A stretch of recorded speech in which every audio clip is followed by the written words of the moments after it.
జింకలు పుల్లులు సింహాలు లేవా అధ్యక్ష? ఆ చుట్టుముట్టుతో కొన్ని గుంట నక్కలు చేరి ఇట్లా వ్యవహరిస్తున్నాయి అధ్యక్ష. గుంట నక్కలకు గుణపాఠం చెప్తాం అధ్యక్ష. గుంట నక్కల ఇప్పుడు ఆ గుంట నక్కలే నీ గుండెల్లో గుణపాలు దించి నీకు గుణపాఠం నేర్పిస్తారు, చూస్తూ ఉండు.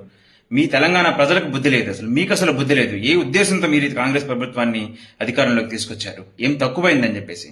కాంగ్రెస్ గవర్నమెంట్ ఎప్పుడు ఎక్కడ వచ్చినా వాళ్ళు చేసేది డెమాలిషనే. ఏదర్ వాళ్ళు ధర్మాన్ని నాశనం చేస్తారు, లేదంటే ప్రకృతిని, ఎన్విరాన్మెంట్ ని, ప్రజాస్వామ్యాన్ని నాశనం చేస్తారు. అయినా మీకు బుద్ధి లేదు. ఆ ప్రభుత్వాన్ని తీసుకొచ్చి నెత్తిన కూర్చోబెట్టారు. ఇప్పుడు వాళ్ళు చేస్తున్నది చూడండి.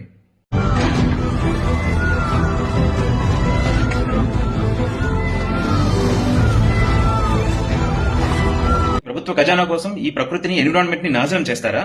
ఈ ఫారెస్ట్లు, ఈ పార్కులే హైదరాబాద్ యొక్క ఎకోసిస్టమ్, ఎన్విరాన్మెంట్, అట్మాస్ఫియర్ ని బ్యాలెన్స్ చేసేది.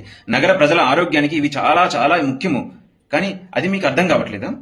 ఇన్ని సంవత్సరాలు ఆ ఫారెస్ట్ ని తమ నివాసంగా ఏర్పరచుకుని ఎన్నో మూగజీవాలు, జంతువులు, జీవరాశులు బతుకుతున్నాయి. పక్షులు, జంతువులు, వీటన్నిటిని నాశనం చేసి ఇప్పుడు అవి ఎక్కడికి వెళ్తాయి? వాటికి ఎలాంటి షెల్టర్ మీరు ప్రొవైడ్ చేస్తారు?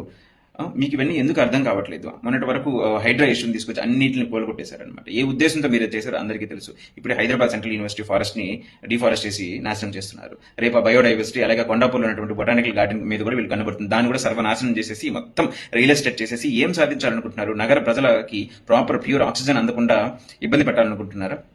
ఇప్పటికైనా కానీ తెలంగాణ ప్రజలు నిరసనలతో బుద్ధి చెప్పారు. రేపు చెప్పులతో, ఎల్లుండు ఓట్లతో బుద్ధి చెప్తారు మీకు. హైదరాబాద్ పరిసర ప్రాంతాల్లో ఉన్నటువంటి ప్రజలు వీలైతే ఆ హెచ్యూలో స్టూడెంట్స్ చేస్తున్నటువంటి ఆ ప్రొటెస్ట్ కి సంఘీభావం తెలిపి ఫిజికల్ గా సపోర్ట్ చేయండి. లేదంటే అట్లీస్ట్ మీ వాయిస్ ని రైజ్ చేసి గవర్నమెంట్ కి అందేలా చేయండి. ఈ ప్రకృతి సంపదను మనం విధ్వంసం చేస్తే ప్రకృతి మన మీద కక్ష కడుతుంది. ప్రకృతి మన మీద ప్రకోపిస్తే ఇప్పుడు నువ్వు ఆ ప్రకృతి సంపదని విధ్వంసం చేసావు కదా, ప్రకృతి కక్షగట్టి చేసే పరిణామాలకి సిద్ధంగా ఉండి ఇంకా